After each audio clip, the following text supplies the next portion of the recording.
nous sommes ensemble. Mesdames et messieurs, bonjour et merci de vous informer chez nous. Présidentielle 2025, M. Madaouda Manachi lance la campagne du RDPC à Mokolo. Dans la région de l'extrême nord, le temps de la campagne électorale du Rassemblement démocratique du peuple camerounais a été donné par le ministre de la Santé publique, Madaouda Manachi, chef de la commission communale. Devant un public nombreux de militants et sympathisants, il avait invité les électeurs à renouveler leur confiance au candidat du RDPC, son Excellence M. Kobia, afin de lui permettre de poursuivre son œuvre de développement pour Mokolo et pour l'ensemble du Cameroun.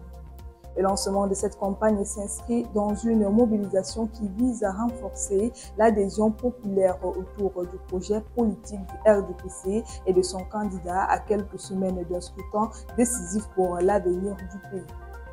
Cameroun Économie, l'ombre de la chute de Kongelkam plane. L'entreprise Kongelkam de l'homme d'affaires et sénateur du RDPC, Sylvestre, perd son statut d'entreprise de grand standing et d'importance nationale pour l'année 2025. Un petit revers pour le leader des importations et de la distribution des poissons congelés au Cameroun. Il bénéficiait des largesses du gouvernement pour passer inaperçu à la douane. Pour avoir ce monopole des deals avec les complices cachés dans le régime, son erreur était d'avoir apporté son soutien à un opposant avec l'argent gagné illégalement. Un petit régressement et puis le chapeau de la carte s'effondre quand on cherche les vrais profiteurs du régime, certains regardent ailleurs. Afrique du Sud, nombreuses réactions après que l'ambassadeur en France a été retrouvé mort à Paris. À Paris, l'ambassadeur d'Afrique du Sud en France, Emmanuel Nkosi-Nati, a été retrouvé mort au pied d'un hôtel du 17e arrondissement de la capitale. L'information donnée par le Parisien a été confirmée par le parquet de Paris. Les réactions se multiplient depuis le Cap à propos de la mort de cet homme politique de premier plan dans le pays. Si la thèse du suicide est pour le moment privilégiée, une enquête a été ouverte par la police française.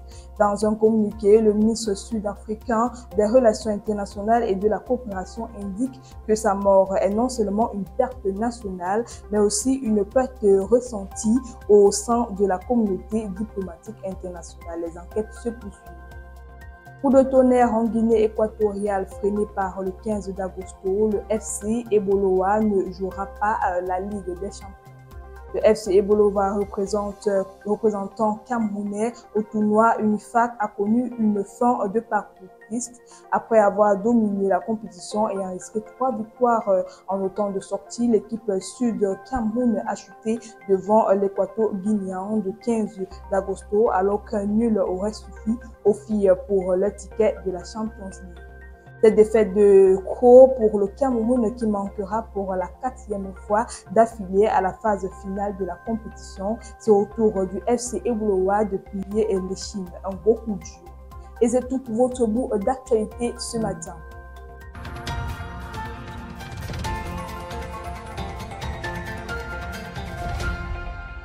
Campus TV, nous sommes ensemble.